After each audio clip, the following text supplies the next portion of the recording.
Достар, видео басталмай тұрып мен делундіктерге өзімнің рахметімді айтқым келеді. Нағыз қонақжайлылық осы жақта. Бізге көрсеткен қонақжайлылықтарыңыз үшін көп рахмет. Делун бұл өте тамаша жер, шынымен де. Аузын ашса жүрегі көрінетін ағайындар. Делуннің жастары өте жақсы дамыған екен. Сіздерге ризамыз. Достар, бұл видеоны көрген болсаңыздар, енді менің блогымда қандай қызықтар болатынын бірге тамашалайық. Сәлем достар, біз Тұлбада видео түсіріп алып, тура Делунге жол тартқан болатынбыз. Өйткені Тұлбада ешқандай адам жоқ, бір сондай бір не деуші еді қазақшасы, движение жоқ екен дейсіз ғой. Сондай болды. Содан кейін мында Делунге келіп тұрмыз. Мен Делунге алғаш келіп тұрмын. Мынандай жер екен, енді қазір аралап көремін мен. Сол Делун деген жазуы бар. Ана жерде Жоге братан сол несін түсірді. Ассалаумағалейкум. Бағанағы видео жалғасып жатыр, Жалғасып. Делунге қайтадан келгенбіз. Делунге келдік міне. Енді осы Делунге видеоны қазір кешке жақын болғандықтан түсіре алмаймыз. Бүгін Делунге түнейміз, сосын ертең Делунде түсте видео түсіреміз. Түстен кейін сол жалпы мына Делунге алғаш келіп тұр екенсің, көңілге қалай? Делунге алғаш келуім жақсы екен, негізі ауасы жақсы екен. Бағана Тұлба көлде чаң соғып тұрған, мына жерге қарасам немен көктеп кетіпті.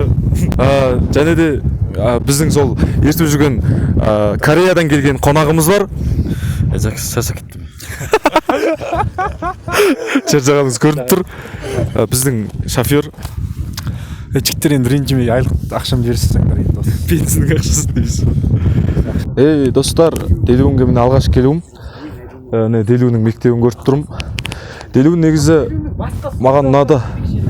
Бағана Тұлба кішкене онан қырамады, енді сөзін шыны керек қой енді. Делун негізі жақсы ұқсайды, ертең аралаймыз. Бүгін осы жерге қонамыз. Бұл жерде мында әңгіме кетіп жатыр.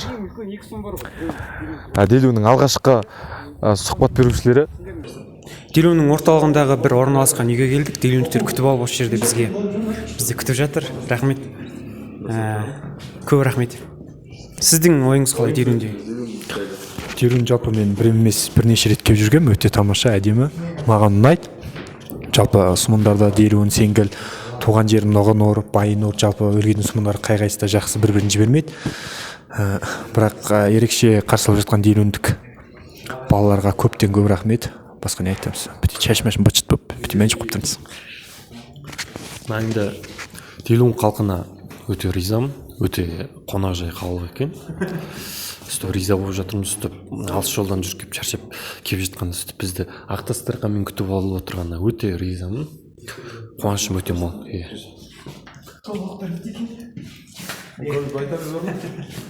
Енді жатқандарына көп рахмет. Негізі айтарым жоқ. Жалпы Делундіктерге ризамын, бірақ та Тұлбаға қарай машина тауып алсам тіпті риза болғалы тұрмын. Парти. Онка бізді лақтырып кеткей тұр. Тұлбада бір парти болып жатыр дей ма, бірдеңке дейді. Мен өзім жас кезімде сондай болғам жалпы. Мен жас кезімде мынандай партиядан қалмайтынмын. Онка сен деген мен нәшір екесің кетіп қалатын жер болатын. Өйтіп жүрді. Покен сенгені сөйлемей. Не туралы? Жалпына Делун енді қозғалыс, биік құрылыс. Сондай жақсы сұмын екен. Мына енді балалар бізді күтіп алып, сол кең халық екен да, кең сұмының көпшілік қауым десе де болады негізі. Сондай екен бе? Жақияндарың қалай кетті? Бет ал жұқатып Айттым ғой, біштіктен тіс не болады, бірақ түсірем дедім ғой. Аби? Біштіктен сұрасында жағдай берді. Сұрақ қоятын Фенаш аби міне біштіктің артында су құяды деген ба? Нағызын қоқ келгенде Қағайды. Қағай жігіт болады дейсің. Оу, керемет. Міне қарап тұрсыңыздар. Асылған ет. Делунның жастары бізді осылай күтіп алып жатыр. Шынымды айтсам, қатты қарным ашып кетіпті. Қазір бәріміз әдемі ет жейтін болдық. Делунның жастарына ризамыз. Өте қонақжай екен.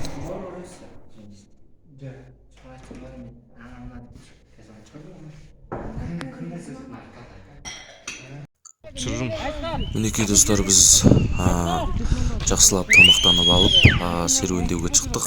Яғни Делуның жастарымен бірге серуендеп әңгімелесуге шықтық. Міне Қинаш бро Делуның жастарымен әңгіме құруда.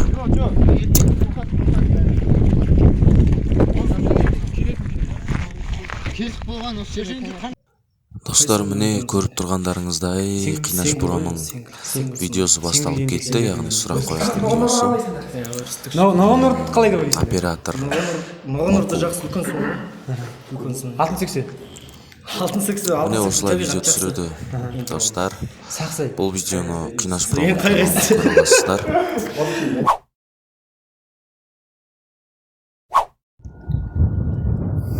Сәлем, қазір таңғы сағат 9:30 болды.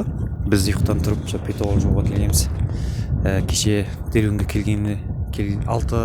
кешкі сағат 6 кездерінде келген болатынбыз, 6-аса. Енді қазір шайымызды ішіп алып, қайтадан Делуіннің орталық көшелеріне шайық деп жатырмыз. Кеше біраз адамдардан неткенбіз, ол жеткілікті болған жоқ. Енді бүгін нағыз видео бүгін түсіріледі. Сонымен Делуінде түске дейін боламыз да, түсте шығамыз, Тұлбаға қарай шығып, Тұлбадағы видеоны бітіріп, ары қарай өлкеге қайту. Сол. Давай.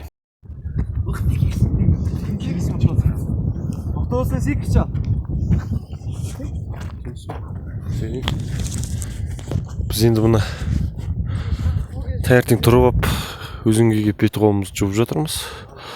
Мынау болғанда өзім қайдан келіп жатқанын арғы екенін өзім де жақсы білмей тұрмын. Нөру тастарды не үшін қойып қойғанын білмеймін. Түсіріп қойшы ар жағында. Жаппа ма деп ойлаймын.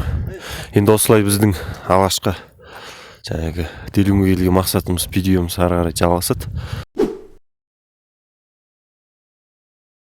Сонымен біз әлі Делуіндеміз, содан бағана Делуіннің адамдарынан бір аңыз дейміз ба, бір таралған әңгіме естідік. Мына осы құрылыстың ішінде түнде қыздың бейнесі көрінеді деген сондай әңгіме бар екен. Сол қорқынышты әңгіме рас па жоқ па деп түнде кірмекші болдық, бірақ та түнде шынымен де қатты қараңғы қорқынышты болады екен. Сондықтан бүгін күндіз кірейік деп жатырмыз. Және Делуінің балалары бәрі мынадан кіруге қорқады екен. Давай, кеттік. Достар, сонымен біз айтылған құрылыстың ішіне кірдік. Шынымен де қорқынышты. Мына төбесін көріңіздер ма? Түнде келсек мына төбеден құлауымыз мүмкін екен. Мына жерде қалың қоқыс және де адамның сүйектері сияқты қорқынышты көрінеді шынымен түнде келсең. Байқа. Сонымен мынаның ішінен сурет көрінеді дейді. Мен жалғыз жүрмін. Дегенмен шынымен қорқынышты. Бұл қараңғы бөлмесі. Шынымен түнде қатты қорқынышты болды, сондықтан біз күндіз келдік. Бұл жерінде сатыны көрдіңіздер ма? Кәдімгі қорқынышты кино сияқты. Қараңыздаршы. Делуінің балалары мына жерде келуге қатты қорқады екен. Неге екен білмеймін. Шынымен қорқынышты, бірақ та қыздың бейнесін күндіз көре алмаймыз дегенмен сіздерге жай бұл құрылыстың ішін көрсетейік деген көрсетуді шешкенбіз. Соңында көрсетіп жатырмын. Өте ескі құрылыс достар. Орысша не дешеді? Забрашкамен. Өте ескі құрылыс. Осындай. Жарайды, қайтамыз ау. Арғарта барлығы осындай бөлмелері. Негізінде таныстырып. Достар, негізінде таныстырдым деп ойлаймын. Өте қорқынышты жер. Сонымен достар, біз Делуінің мектебінің алдында тұрмыз. Делуінің балаларымен. Балаларды көрсет. Сол Қинаш братан Делуінің балаларынан сұхбатын алып жатыр. Қазір таман қайтамыз. Сол бүгін Делуінде бір кісі келіп жиналыс ашпақшы болған екен, бірақ та ертеңге шегерді деді. Сондай. Сонымен адамдардан сұрақ сұрайық десем, мен не сұраймын? Жүрі. Давай енді не болса да сұрайын. Делуінің жастарынан. Қалайсың? Есімің кім? Армия. Мен Делуінге алғаш рет келіп жатырмын. Сондықтан Делуін жайлы таныстырып айтып жіберші. Делеун енді жақсы жер ғой. Несімен ерекшеленеді басқа сумандардан? Делеун енді арасанды, таулы, жақсы өлке табиғат жағынан. Жалпы мына Делеунде жастар үшін істелінген, жалпы жастардың уақытты өткізетін жер бар ма? Өткізетін жер бар ғой. Енді мына жерге талбай салынған. Мысалы көп айта берсек таусылмайды ғой негізі. Парк бар ма? Парк бар ғой? Бар. Жалпы мына жастар Делеунің балалары, жалпы оқушылары, жастары көп уақытын қай жерде өткізеді, жалпы немен айналысады? Енді Делеун енді қай жерде болсын спортпен айналысады ғой. Спортпен айналысады. Өзі көбінесе кешкі салқында мына өзіміз талбай деп атаймыз, сол талбайды өткізеді көп уақыттарын. Жасына Делеуннен шыққан жалпы атақты спортшы болмаса әнші, жалпы Делеуннің атын шығарып жүрген адамдардың атын айтып кетсең, білетін болсаң. Енді былтыры Мұстафа Ұлсын атағын алған ғой енді. Ұлсын Нәшін. Сол кісі бар енді. Атай берсе көп қой енді. Осы танымал кісі көп шыққан негізі Делеуннен. Және де жалпы Делеуннің өлгейдің жалпы басқа елден адамдар келетін болса, мысалы Қазақстаннан, өлгейден болсын, Делеуннің қай жеріне барыңдар деп кеңес бересің? Енді онда енді Арасанға барыңыздар, емделіп домдалып қайтыңыздар. Арасанның атын айтып жіберсең. Шегіртай Арасан дейтін болады, жалғыз ағаш Арасан дейтін болады. Негізі Арасан көп. Жақсы, рахмет сұхбатыңа. Құшық. Сонымен достар, біз Делеуннен өлгейге жол тартқай тұрмыз. Делеуннің міне жастары бізді таңғалдырудан жалықпауда. Яғни біздің жолда ішетін сусындарымызды және жейтін тәттілерімізге дейін алып келіпті. Базар жоқ.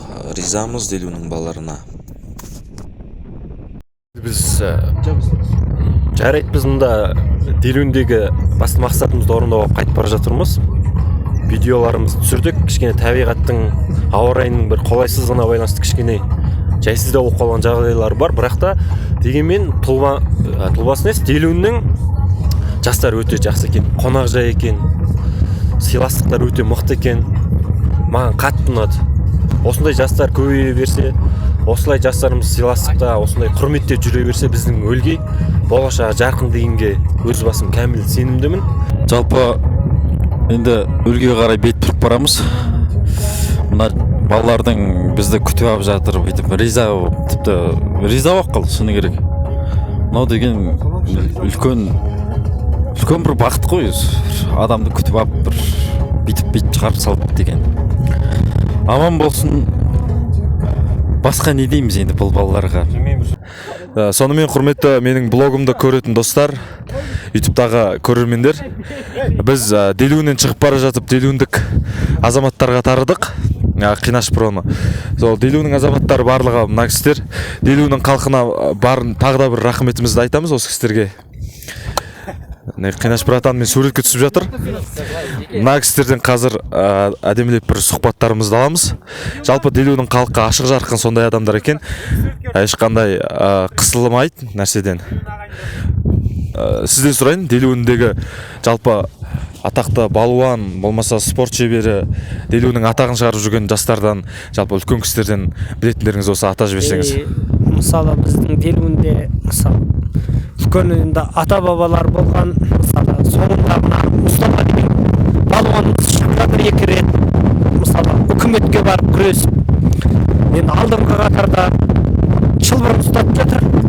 Енді береке бірлікте болайық.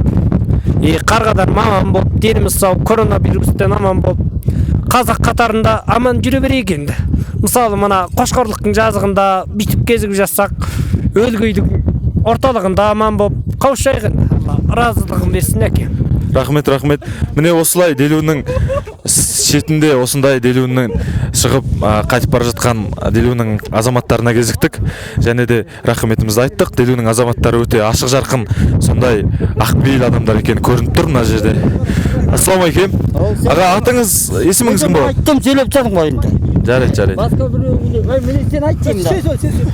Жақсы, мен бұл кісілерді қатты қинамайын. Бұл кісілер өзінің жұмысы бар. Дегенмен де Делеун қатты ұнады. Бұл блогты Делеун сумының адамдар көріп отырса, барлық Делеундер тексеріп көрсетіңіздер. Рахметімді айтамын. Тұлба Делюн сұмындарына барып қайтып келе жатырмыз. Өте тамаша. Тұлба да жақсы. Бірақ Делюн ерекше. Басқа сұмындардан қарағанда өте ерекше, керемет күтіп алды. Күтіп алған балаларға рахмет. Нурик, Айсәуле дейді ма? Кім? Аттарын жақсы білмеймін. Не болса да күтіп алған балаларға көптен көп рахмет. Өте қуаныштық айтып барамыз. Сәлем достар. Қазір сағат 4:27 болды. Біз Делюннен қайтып келе жатырмыз. Тұлбаның жасымалына келдік. Бірақ бізге қазір бір суық хабар келді. Өлкеде корона шығып кетті. Өлкеде фольклоры орчқар хөтілген хасын деген нәрсе естіліп жатыр. Бірақ қазір барып кіретін шығармыз деп ойлап тұрмын. Жалпы біздің осы жолғы төлілген видеолардың бәрі ойдағылай болмай қалды. Тұлбада файлдадық. Енді Делюндегі видео молодец болды. Өте жақсы болды. Өте жақсы жастар, өте идеуде көш кеткен жастар екен, шын айтқанда. Делюннің есте қалғаны маған сыйластығы, нелікте ашық, ұйымдастырғаны, бізді күтіп алғаны, қонақжайлығы өте бізге ұнады. Басқа сұмындарға, бізге осыған дейін келген сұмындардың ішіндегі қонақжайлығынан мықты деп мақтап ауыз толтырып айтуға болады оны. Өйткені көргендер біледі енді. Жалпы делюндіктерге көп рахметімді айтқым келеді. Көп рахмет шынымен де. Біз кімбіз? Біз просто бір контент деп чатып жүрген біреулеріміз. Бізді соншақты деңгейде күтіп алып жатқан деген бұл үлкен мақтаныш біз үшін. Рахмет.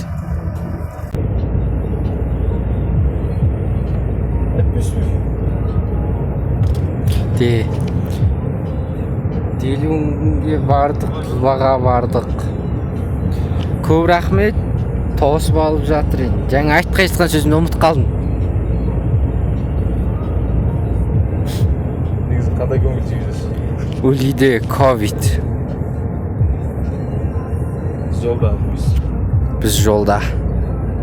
Coming soon деп тоқтата саласың. Сонымен достар, біз Байынөлгеге аман-есен жеттік. Постыда тұрмыз, яғни посттан Чагдадар тексеріп тұр. Өлкеде коронавирус шықты деген мен осылай әрбір машинаны тексеріп тұр. Қазір кіреміз бұйырса. Делюнде видео өте сәтті болды. Тұлба да жаман емес. Осымен осылай кіріп барамыз енді. Видео ұнаса лайк басамыз, және де комментария жазамыз. Барлығымыз коронавирустен аман болайық, сақтанайық.